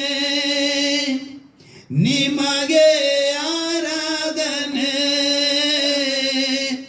ನಿಮಗೆ ಆರಾಧನೆ. ವಾಕ್ಯದ ಬಲದಿಂದ ತನ್ನ ತುಂಬಿಸು, ಆತ್ಮನ ವರಗಳ ನೀಡೆಯ ಸೇವೆ ಮಾಡಲು. ನಿನ್ನ ವಾಕ್ಯದ ಬಲದಿಂದ ನನ್ನ ತುಂಬಿಸು, ಆತ್ಮನ ವರಗಳ ನೀಡೆಯ ಸೇವೆ ಮಾಡಲು. ಆತ್ಮ ಶರೀರ ಪ್ರಾಣವ ಸಮರ್ಪಣೆ ಮಾಡಿ, ಆತ್ಮ ಶರೀರಾತ್ಮ ಪ್ರಾಣವ ಸಮರ್ಪಣೆ ಮಾಡಿ, ನಿಮಗೆ ಸಲ್ಲಿಸುವೆ ಆರಾಧನೆ, ನಿಮಗೆ ಸಲ್ಲಿಸುವೆ ಆರಾಧನೆ. ಮಾತನಾಡುವ ಓ ಯೇಸುವೆ, ಎಂಥ ದೇವರು. ಹಲ್ಲೆಲೂಯಾ. ಮಾತನಾಡುವ ದೇವರು. ಅವಾಗ ದೇವರ ಮಾತನ್ನು ಕೇಳೋದಕ್ಕೆ ನೀವೆಲ್ಲಿಗಿರಬೇಕು? ದೇವರ ಸನ್ನಿಧಿಯಲ್ಲಿರಬೇಕು. ಅಲ್ಲಿಗೆ ಬರ್ತಾರೆ. ಕೊನೆಯದಾಗಿ ಆತನ ಶಕ್ತಿ, ಆತನ ಪವರ್ನ ತಿಳ್ಕೊಳ್ಳೋದಕ್ಕೆ ನೀವು ಸಭೆಯಲ್ಲಿರಬೇಕು. ಮಾರ್ತಾಳ ಮರಿಯಳು ಅಕ್ಕ ತಂಗಿಯರು ಯಾರು ದೇವರ ಪಾದದಲ್ಲಿ ಕುಳಿತಿದ್ದವರು? ಮಾರ್ತಾಳ ಏನು ಮಾಡ್ತಿದ್ದಂತೆ? ಅನೇಕ ಕೆಲಸದ ನಿಮಿತ್ತ ಗಲಿಬಿಲಿಯಾಗಿ ಗೊಂದಲಿ ಆಗಿಬಿಟ್ರು. ಬಂದು ದೇವರ ಹತ್ರ ಕೇಳ್ತಾಳೆ, ನಾನು ಇಷ್ಟೊಂದು ಕಷ್ಟಪಡ್ತಾ ಇದ್ದೀನಿ, ನನ್ನ ತಂಗಿನ ಕಳಿಸ್ಬಾರ್ದಾ? ನಿನಗೆ ಚಿಂತೆ ಇಲ್ಲವಾ ಅಂತ. ಏನಂತ ಕೇಳ್ತಾಳೆ? ನಿನಗೆ ಚಿಂತೆ ಇಲ್ವಾ ಅಂತ. ದೇವ್ರ ಮನಸ್ಸಿನಲ್ಲಿ ಅಂದ್ಕೊಂಡಿರ್ಬೋದು ಅಂತ ನಾನು ಹೇಳ್ತಿದ್ದೀನಿ. ನನಗೆ ಚಿಂತೆ ಇಲ್ದಿರಾನ ಈ ಭೂಮಿ ಮೇಲೆ ಬಂದೆ, ನನಗೆ ಚಿಂತೆ ಇಲ್ದಿರಾನ ನಿಮಗೋಸ್ಕರ ಶಿಲುಬೆ ಮೇಲೆ ಜಡಿಯಲ್ಪಟ್ಟೆ, ನನಗೆ ಚಿಂತೆ ಇಲ್ದಿರಾನ ನಿಮ್ಮ ಬಾಧೆಗಳನ್ನ, ನಿಮ್ಮ ಸಂಕಟಗಳನ್ನ ನನ್ನ ಮೇಲೆ ಹೊತ್ತುಕೊಂಡು ನಿಮ್ಮನ್ನು ಬಿಡಿಸ್ಬೇಕು ಅಂತ ಇಷ್ಟೆಲ್ಲ ಮಾಡಿದೆ ಅಂತೇಳಿ ಇವತ್ತು ನೀನು ನಾನು ತಿಳ್ಕೊಬೇಕು. ಯಾಕಂದರೆ ದೇವರು ಭೂಮಿ ಮೇಲೆ ಹುಟ್ಟೋದಕ್ಕೆ ಕಾರಣ ಏನು ಅಂತೇಳಿ ಅವತ್ತಿನ ದಿವಸದಲ್ಲಿ ಅವ್ರು ಅರ್ಥಕೊಂಡಿಲ್ಲ. ಅವ್ರೇನು ಹೇಳಿ ಅಂದ್ಕೊಂಡಿರ್ತಾರೆ, ಚಿಂತೆ ಇಲ್ದಿರಾನ ನಿಮ್ಮನ್ನು ಕಾಪಾಡಬೇಕು ಅಂತ ಭೂಮಿ ಮೇಲೆ ಬಂದೆ ನಾನು. ಮಾತಾಡ್ಬೇಕಿರೆ ಮನಸ್ಸಿನಾಗ ಅಂದ್ಕೊಂಡಿರ್ತಾರೆ. ಯಾಕಂದ್ರೆ ಅವಳು ಆ ಕಾಲದಲ್ಲಿ ಅವ್ರು ಬದುಕಿದ್ರು. ಅವ್ರು ಅಂದ್ಕೊಂಡಿದ್ದು ಏನು ಅಂದ್ಕೊಂಡಿರ್ತಾರೆ? ಚಿಂತೆ ಇಲ್ದಿರಾನ ನಾನು ಬಂದೆ, ಇವತ್ತು ನೀನು ನೆನ್ಸ್ಕೋಬೇಕು. ಅವ್ರು ಚಿಂತೆ ಇಲ್ದಿರಾನ ಇಲ್ಲಿಗೆ ಬಂದರು, ನಿನಗೋಸ್ಕರ ಸತ್ರು, ನಿನಗೋಸ್ಕರ ಉಣಲ್ಪಟ್ರು, ನಿನಗೋಸ್ಕರ ಜೀವಂತವಾಗಿದ್ದರು, ಇವತ್ತು ನಿನಗೋಸ್ಕರ ಪರಿತಪಿಸುವ ದೇವರಾಗಿದ್ದಾರೆ. ಅವರ ಮಾತಿನಲ್ಲಿ ಶಕ್ತಿ ಇದೆ. ಚಿಂತೆ ನೀನು ಏನು ಮಾಡಬೇಕು? ನಿನ್ನ ಭಾರವನ್ನು ಆತನ ಮೇಲೆ ಹಾಕಬೇಕು. ಪೇತ್ರನ ಹೇಳ್ತಾನೆ, ದೇವರೇ ನಿನ್ನ ವಾಕ್ಯದಲ್ಲಿ ಜೀವ ಉಂಟಲ್ಲ. ಯೋಹಾನ ಬರೆಸುವಾರ್ತೆ ತೆಗೆದುಕೊಳ್ಳಿ, 6ನೇ ಅಧ್ಯಾಯ 68ನೇ ವಾಕ್ಯ. ಯೋಹಾನ ಬರೆಸುವಾರ್ತೆ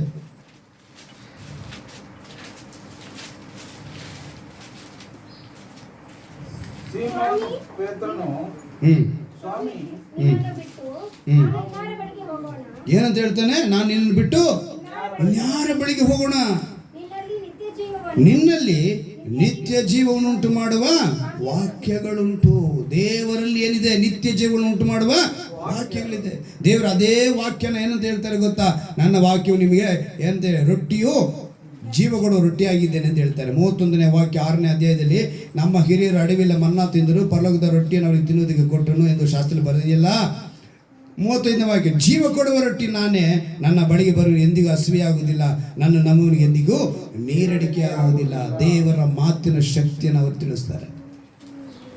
ದೇವರ ಮಾತಿನ ಶಕ್ತಿ ನಾವು ಹೇಳ್ಕೊಂಡು ಹೋದ್ರೆ ಹೇಳ್ಕೊಂಡು ಹೋಗ್ಬೋದು. ಯಾಕೊಬ್ಬನು 1:23 ಹೇಳ್ತಾರೆ, ಕನ್ನಡಿ ಅಂತೆ, ನಿನ್ನ ವಾಕ್ಯವು ಆ ವಾಕ್ಯದ ಮುಂದೆ ನಿಂತ್ಕೊಂಡಾಗ ನೀನು ಸರಿಪಡಿಸ್ಕೊಳ್ಬೇಕು. ಕನ್ನಡಿ ಮುಂದೆ ನಿಂತ್ಕೊಂಡಂಗೆ ಇವತ್ತು ನಾವು ಕನ್ನಡಿ ನೋಡಿದ ತಕ್ಷಣ ನಮ್ಮನ್ನು ಸರಿಪಡಿಸ್ಕೊಳ್ಳೋದಕ್ಕೆ ನಿಂತ್ಕೊಳ್ಳೋದು. ಯಾರನ್ನ ಕನ್ನಡಿ ಮುಂದೆ ಸುಮ್ಮನೆ ನಿಂತ್ಕೊತೀರಾ? ಕನ್ನಡಿ ನೋಡಿದ ತಕ್ಷಣ ಏನು ಮಾಡ್ತೀರಾ? ತಲೆ ಬಾಚೋದೋ ಬಟ್ಟೆನೋ ಏನೋ ಒಂದು ನಾವೇನು ಮಾಡಬೇಕು, ಸರಿಪಡಿಸ್ಕೊಳ್ಳೋದಕ್ಕೆ ಕನ್ನಡಿ ಹಾಗೆ ವಾಕ್ಯವೆಂಬುದು ಮುಂದೆ ನಿಂತ್ಕೊಂಡ್ರೆ ನೀನು ಸರಿಪಡಿಸ್ಕೊಳ್ಬೇಕು. ನೀನು ಸರಿಪಡಿಸ್ಕೊಂಡಿಲ್ಲ ಅಂದರೆ ನಿನ್ಗೇನಂತ ಹೇಳಬೇಕು? ಕನ್ನಡಿ ಮುಂದೆ ನೋಡಿ ಸರಿಪಡಿಸ್ಕೊಳ್ಳದಿರೋ ವ್ಯಕ್ತಿನ ನಾವೇನಂತ ಕರಿತೀವಿ ಹೇಳ್ರಿ? ಹುಚ್ಚ, ಲೂಸು, ತಿಕ್ಲ, ಮೆಂಟ್ಲು, ಈ ಹೆಸರುಗಳೆಲ್ಲ ನಿಮ್ಮಲ್ಲಿ ಯಾರ್ಯಾರಿಗಿದೆ ನೀವೇ ಯೋಚನೆ ಮಾಡಿ ನೋಡ್ಕೊಳ್ಳಿ. ನಿಮ್ಮನ್ನು ಸರಿಪಡಿಸ್ಕೊಂಡಿಲ್ಲ ಅಂದರೆ ಈಗ ನಾನು ಹೇಳಿದ ಹೆಸರೆಲ್ಲ ಯಾರ್ಯಾರಿಗಿದೆ? ಲೂಸು, ತಿಕ್ಲ, ಮೆಂಟ್ಲು, ಹುಚ್ಚ. ವಾಕ್ಯ ನೋಡಿ ನೀವು ಸರಿ ಹೋಗಿಲ್ಲ ಅಂದರೆ ಇವಾಗ ಈ ಹೆಸರೆಲ್ಲ ನಿಮಗೆ ಬಂದು ಸೇರಿದಂಗೆ. ನೆಕ್ಸ್ಟು, ಈ ವಾಕ್ಯವೆಂಬ ಹಾಲನ್ನು ಬಯಸ್ಬೇಕು ನೀವು. ಇವತ್ತು ಪ್ರಪಂಚದಲ್ಲಿ ನಾವು ಆರೋಗ್ಯವಿರೋಕ್ಕೆ ನಾವು ಡೈಲಿ ಪೋಷಕಾಂಶ ಬೇಕು, ಪ್ರೋಟೀನ್ ಬೇಕು ಅಂತೇಳಿ ಹಾಲು ಕುಡಿಯೋದಕ್ಕೆ ಹೇಳ್ತಾರೆ ಅಲ್ವಾ? ದೇವರು ಹೇಳ್ತಾರೆ, ವಾಕ್ಯವೆಂಬ ಹಾಲನ್ನ ನೀವು ಇಷ್ಟಪಟ್ಟರೆ ಅದು ನಿಮ್ಮನ್ನು ರಕ್ಷಣೆಗೆ ತೆಗೆದುಕೊಂಡು ಹೋಗುತ್ತೆ. 1 ಪೇತ್ರ 2:2 ಬರೆಯಲ್ಪಟ್ಟಿರೋದು ಇದು.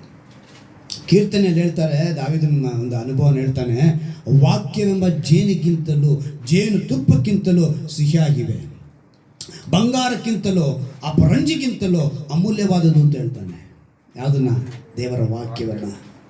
ಕೀರ್ತನೆ 119, 105 ನಿನ್ನ ವಾಕ್ಯವ ನನ್ನ ಕಾಲಿಗೆ ದೀಪವು, ನನ್ನ ದಾರಿಗೆ.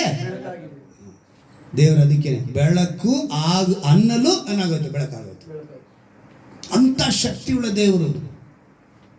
ಯೆರೆಮೀಯ 23:29 ಹೇಳಲ್ಪಟ್ಟಿದೆ, ಹೊಟ್ಟೆಯಲ್ಲಿ ಕಾಳಲ್ಲಿ ನನ್ನ ವಾಕ್ಯವು ಬೆಂಕಿಗೂ ಬಂಡೆಯನ್ನು ಒಡೆದು ಬಿಡುವ ಚಮಟಿಗೆಗೂ ಸಮಾನವಾಗಿದೆ ಅಂತ ಹೇಳ್ತಾರೆ.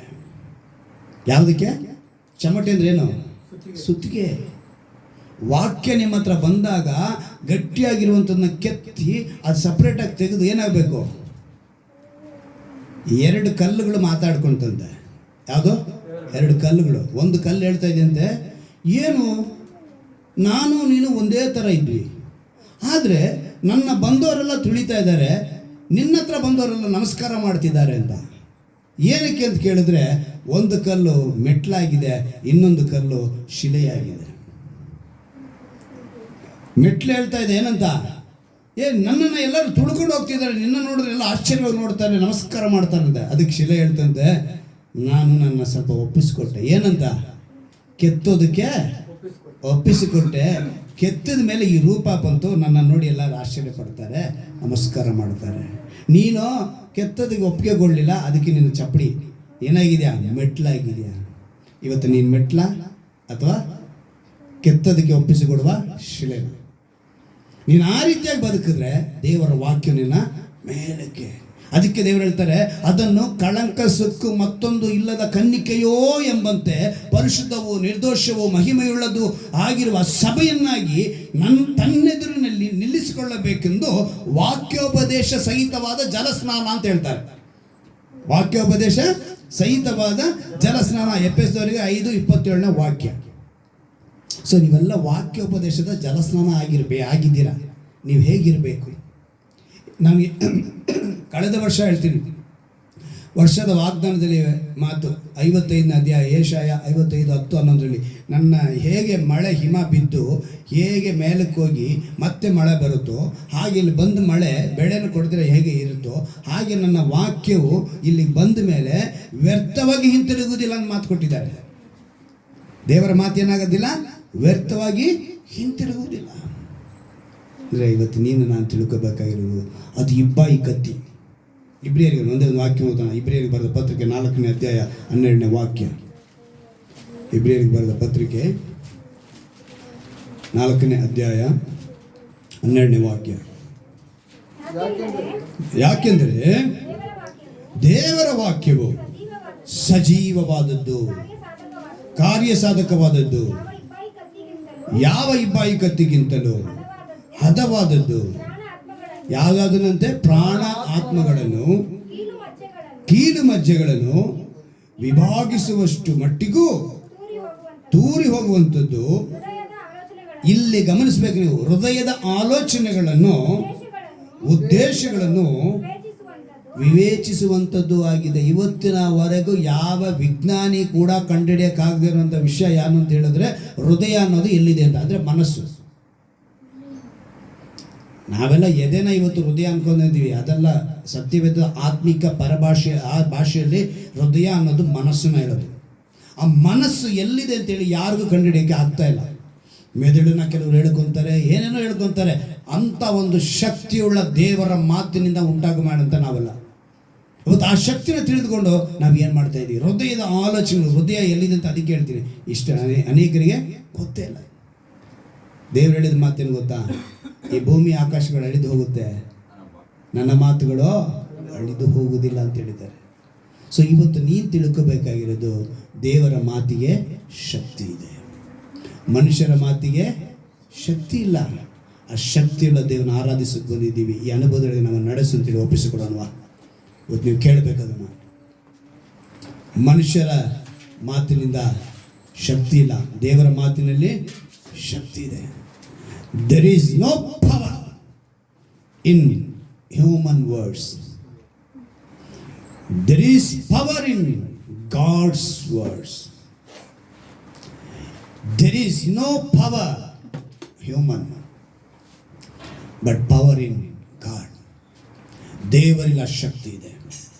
ಆ ಶಕ್ತಿಯನ್ನು ತಿಳಿದಿರುವಂಥ ನಾವು ಕನ್ನಡಿ ಮುಂದೆ ನಿಂತುಕೊಂಡ ಹಾಗೆ ನಮ್ಮನ್ನು ಸರಿಪಡಿಸಿಕೊಳ್ಳಬೇಕು.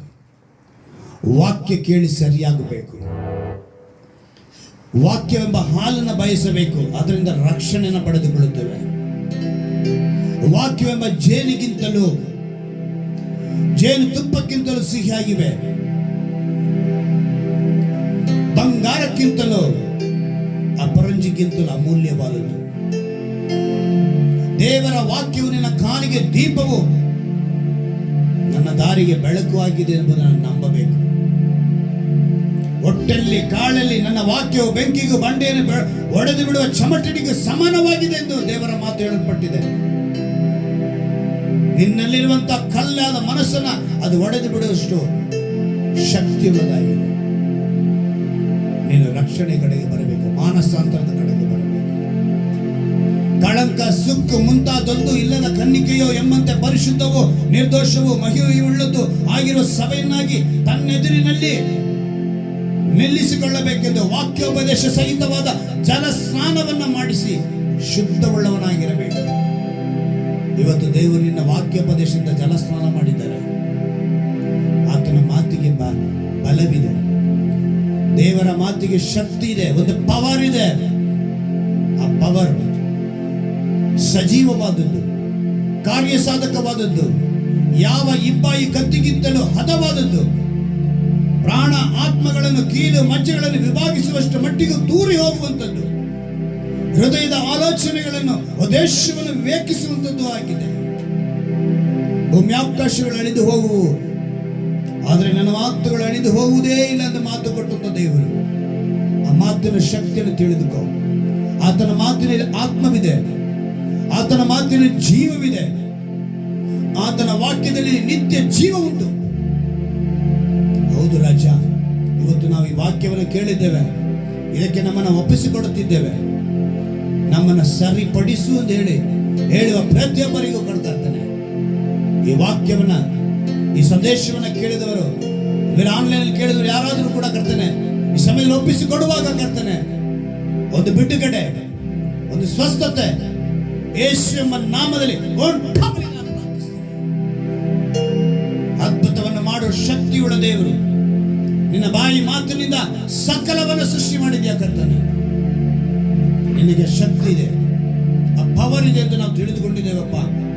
ಅದಕ್ಕೆ ನಮ್ಮನ್ನು ಸರಿಪಡಿಸಿಕೊಳ್ಳುವಂತೆ, ಸಿದ್ಧತೆ ಮಾಡಿಕೊಳ್ಳುವಂತೆ, ಒಪ್ಪಿಸಿಕೊಡುವಂತೆ, ಸಮರ್ಪಣೆ ಮಾಡಿಕೊಡುವಂತ ಅನುಭವಗಳಿಗೆ ನಡೆಸು ಅಂತೇಳಿ ಒಪ್ಪಿಸಿಕೊಡುವ ಪ್ರತಿಯೊಬ್ಬರಿಗೂ ಈ ವಾಕ್ಯದ ಆಶೀರ್ವಾದ, ಯಾರಾದನೆ ಆಶೀರ್ವಾದ ಯೇಸುವಿನ ನಾಮದಲ್ಲಿ